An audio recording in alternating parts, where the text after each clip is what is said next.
한국교회는 지금 우리 사회로부터 종교인 과세를 비롯한 동성애, 교회 세습 문제 등의 이슈로 커다란 도전에 직면해 있습니다. 이러한 이슈들에 대해 교회가 어떻게 응전하느냐에 따라 한국교회의 신뢰도에 큰 영향을 미칠 전망입니다. 교회 안팎으로부터 도전을 받고 있는 이슈들을 점검한 뒤 이어서 어떻게 대응해야 할지를 천수연, 박성석 기자가 연속해서 전해드립니다. 한국교회가 도전을 받고 있는 첫 번째 이슈는 종교인 과세 문제입니다. 내년 1월부터 시행되는 종교인 과세에 대해 가톨릭과 불교 등 다른 종교들은 명확하게 찬성 입장을 정리한 상태지만 개신교는 여전히 의견이 분분합니다.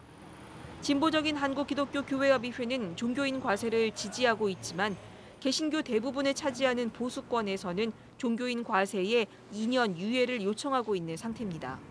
지난 대선 기간에 뵌 적이 있었는데 그 기간에 여러 차례 종교인 과세 유예에 대한 입장을 직간접적으로 밝혀주셨는데 꼭 기억하고 계시리라고 믿습니다.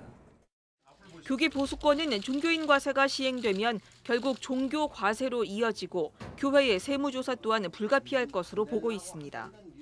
우리가 그 걱정하는 것은 정부가 교회를 사찰한다는데 거기에 우리가 굉장히 지금 예민해져 있는 거예요. 정부가 교회를 사찰한다? 그럼 정부 주도로 교회가 끌려갈 수 있다 하는 건 예측을 하는 겁니다. 또 다른 도전적 이슈는 동성애 문제. 개신교 교단 중에 동성애를 인정하는 교단은 하나도 없습니다. 문제는 동성애자들을 혐오하며 기본 인권조차 인정하고 있지 않다는 데 있습니다. 때문에 동성애 반대와는 별개로 그들의 인권 문제와 선교적 측면에서 어떻게 접근할 것인지는 심도 있게 고민해 볼 문제입니다.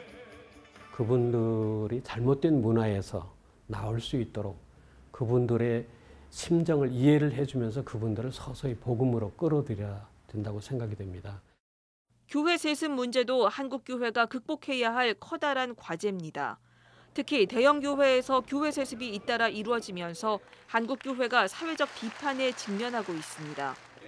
이런 상황에서 한국교회의 대표적인 교회 가운데 하나인 서울 명성교회가 소속 교단의 세습 금지법이 유효한 상태에서 세습을 시도하고 있어 귀추가 주목됩니다. 명성교회의 세습이 이루어질 경우 한국교회의 신뢰도 추락은 불가피할 전망입니다. CBS 뉴스 천수연입니다.